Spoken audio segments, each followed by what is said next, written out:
Hello friends, current affair की एक special series है। तो आइए शुरू करते हैं इस स्पेशल सीरीज का पहला क्वेश्चन। पहला प्रश्न है कि बॉम्बे हाई कोर्ट ने हाल ही में यूजीसी नियमों के एक खंड को खारिज कर दिया, जिसने स्थायी पदों को आवधिक पद के रूप में बदल दिया। नियमों के अनुसार कॉलेज के प्राचार्यों का मूल्य कार्यकाल क्या था? देखिए, क्वेश्चन बहुत अच्छा है और जनरली आपको पता भी होगा। इसमें ये कह रहा है कि जो बॉम्बे हाई कोर्ट है, इसने यूजीसी के जो नियम थे उसमें जो पूरा जो अधिनियम है उसमें एक धारा है, उसको इसने ख़त्म कर दिया है, जिसमें स्थायी पदों की जो अवधि थी उसके रूप को इसने बदल दिया। और उसमें जो प्राचार्य वाला पद था उसके कार्यकाल में कुछ परिवर्तन हुआ है। तो जो प्राचार्य का कार्यकाल था वो था 5 साल, अब इसमें कुछ परिवर्तन हुआ है। तो आइए देखते हैं कि डिटेल में ये है क्या।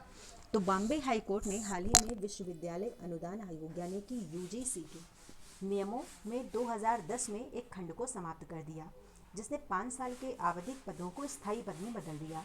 इसके बाद प्रिंसिपल 5 साल के बाद भी सेवा कर सकते हैं और सेवानिवृत्ति तक अपने पद पर बने रह सकते हैं। हाल ही में यूजीसी ने विश्वविद्यालय के लिए परीक्षाओं और एकेडमिक कैलेंडर के लिए दिशा निर्देश जारी किए, क्योंकि कोविड-19 के प्रकोप के बीच नियमित सत्र प्रभावित हो सकते हैं। दिशा निर्देशों के अनुसार फ्रेशर्स के लिए शैक्षणिक सत्र सितंबर में शुरू हो सकता है और अगस्त में पंजीकृत छात्रों के लिए सत्र स्टार्ट हो सकता है।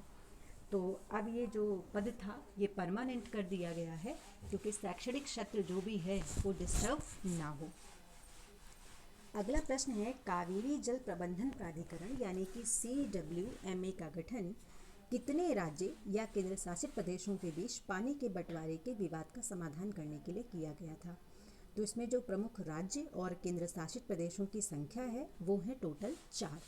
तो भारत सरकार ने कावेरी जल प्रबंधन प्राधिकरण यानी कि CWMA का गठन 2018 में तमिलनाडु, कर्नाटका, केरला और पुदुचेरी, इसमें 3 राज्य हैं और एक यूटीज है, के बीच कावेरी नदी के पानी के बंटवारे के विवाद का समाधान करने के लिए किया था। हाल ही में कावेरी जल प्रबंधन प्राधिकरण, जो पहले जल संसाधन, नदी विकास और गंगा कायाकल्प मंत्रालय के अधीन था, अब इन दोनों को मर्ज करके एक नया मंत्रालय बनाया गया है, जल शक्ति मंत्रालय, उसके अधीन इसको कर दिया गया है। अगर कावेरी नदी की बात करें तो इसे दक्षिणी गंगा के नाम से जाना जाता है और कर्नाटका में एक जगह है ब्रह्मगिरी की पहाड़ियाँ, वहीं से ये नदी निकलती है और जाकर के बंगाल की खाड़ी में गिर जाती है। दक्षिण भारत की ये एकमात्र ऐसी नदी है जिसमें हमेशा पानी रहता है, इसमें इसका पानी कभी भी नहीं सूखता है, इस कारण इसको दक्षिणी गंगा के नाम से भी जाना जाता है। 2020 तक किस राज्य ने महात्मा गांधी राष्ट्रीय ग्रामीण रोजगार गारंटी योजना के तहत सबसे ज़्यादा श्रमिकों को रोजगार दिया है? तो उस राज्य का नाम है छत्तीसगढ़। तो एक आधिकारिक बयान के अनुसार छत्तीसगढ़ महात्मा गांधी राष्ट्रीय ग्रामीण रोजगार गारंटी योजना के तहत अकुशल श्रमिकों को रोजगार देने के राज्यों की सूची में सबसे ऊपर है। और देश भर में अगर मनरेगा के तहत कुल मजदूरों की बात करें तो वो है लगभग 77.85 लाख मजदूर। इनमें से 18.51 लाख मजदूर छत्तीसगढ़ के हैं, जो कुल श्रमिकों का लगभग 24% हैं। दूसरे स्थान पर इसमें राजस्थान आता है और तीसरे स्थान पर आता है उत्तर प्रदेश। तो ये भी ध्यान रखना है कि छत्तीसगढ़ में टोटल मनरेगा के 24% कर्मकार जो भी मजदूर हैं वो आते हैं, राजस्थान में 14% हैं और अपने उत्तर प्रदेश में 12% हैं। टॉप पर छत्तीसगढ़ है, सेकंड पे राजस्थान है, थर्ड पर उत्तर प्रदेश और चौथे नंबर पर महाराष्ट्र भी आता है इसमें। हाल ही में सुर्खियों में रहे TS तिरुमूर्ति को किस वैश्विक संगठन के लिए भारत का अगला स्थायी प्रतिनिधि नियुक्त किया गया है? तो नियुक्त किया गया है इनको UN यानी कि संयुक्त राष्ट्र के लिए।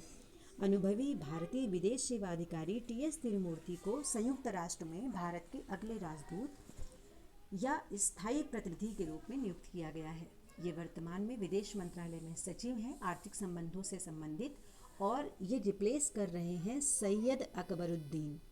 इसी महीने इनका रिटायरमेंट है और इस नियुक्ति से पहले तिरुमूर्ति ने भारत के विदेशी मामलों में कई प्रमुख पदों पर कार्य किया था। हाल ही में किस स्वतंत्रता सेनानी का निधन हुआ है जिन्होंने राष्ट्रीय सांप्रदायिक सद्भाव पुरस्कार भी जीता था? तो उनका नाम है हेमा भराली। हेमा भराली के बारे में अगर और ज़्यादा बात करें तो स्वतंत्रता सेनानी हैं और गांधीवादी सिद्धांतों की फॉलोअर हैं, और इनकी जो उम्र थी वो थी लगभग 101 साल।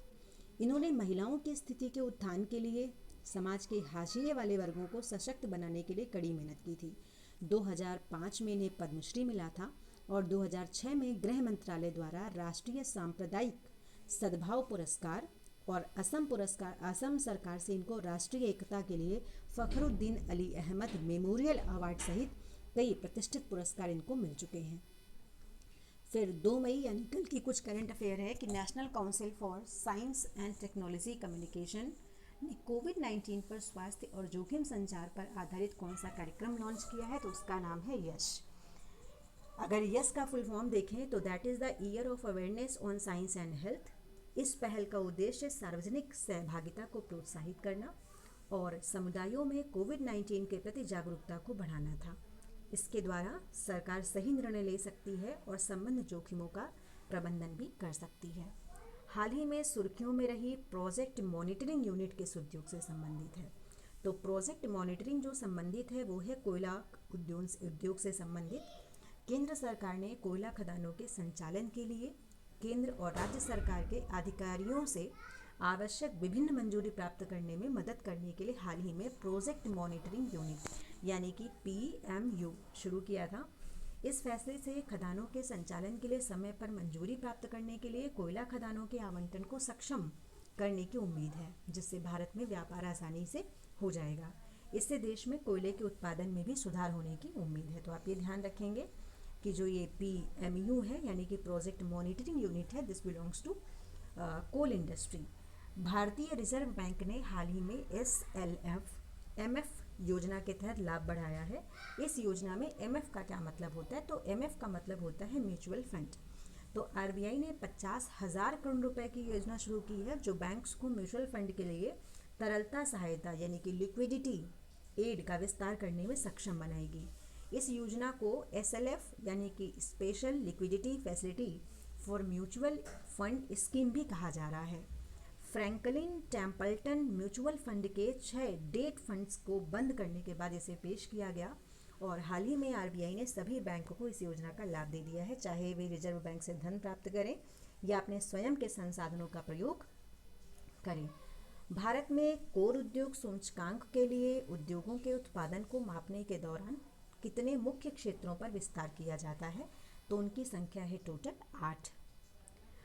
8 कोर उद्योगों का मासिक सूचकांक एक उत्पादन मात्रा सूचकांक होता है और इस सूचकांक में कोयला, कच्चा तेल, प्राकृतिक गैस, रिफाइनरी उत्पाद, उर्वरक उत्पाद, सीमेंट, बिजली जैसे 8 मुख्य उद्योगों को शामिल किया जाता है। और हाल ही में कोर उद्योग सूचकांक अप्रैल-मार्च 2019-20 की अवधि के दौरान सुर्खियों में था। कोर उद्योगों में 0.6% की वृद्धि दर्ज की गई, जबकि 2018-19 में इसकी अवधि जो थी वृद्धि दर जो थी वो 4.4% के आसपास थी। किस योजना ने पहल परियोजना के लिए भागीदारी के माध्यम से भारत को $3 मिलियन की सहायता प्रदान करने की घोषणा की है, तो वो अमेरिका ने किया है और परियोजना है उसका नाम है पहल यानी कि partnership for affordable health care access and longevity. America की USAID और नई दिल्ली स्थित कंपनी जिसका नाम है IPE ग्लोबल के बीच एक सहयोगी परियोजना है ये, और अमेरिका ने घोषणा की है कि वह कोविड-19 के प्रसार से निपटने के लिए भारत को $5.9 मिलियन की सहायता के अलावा $3 मिलियन की अतिरिक्त सहायता भी प्रदान करेगा।